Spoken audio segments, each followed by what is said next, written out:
ಎಲ್ರಿಗೂ ನಮಸ್ಕಾರ. Kannada Shri world YouTube ಚಾನಲ್ಗೆ ಸ್ವಾಗತ.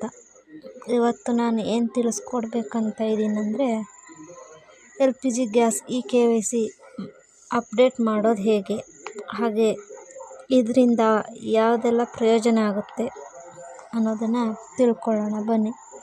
ಮೊದಲನೇದಾಗಿ ಎಲ್ಲರೂ ಗ್ಯಾಸ್ ಯೂಸ್ ಮಾಡ್ತಾ ಇರ್ತೀರ, ಇದರಿಂದ ಸಬ್ಸಿಡಿಯನ್ನು ಪಡ್ಕೊಂಡಿರ್ತೀರ. ಸಬ್ಸಿಡಿ ಪಡಿಬೇಕಂದ್ರೆ LPG ಗ್ಯಾಸ್ EKYC ಮಾಡಿಕೊಳ್ಳೇಬೇಕು. ಹಾಗೆ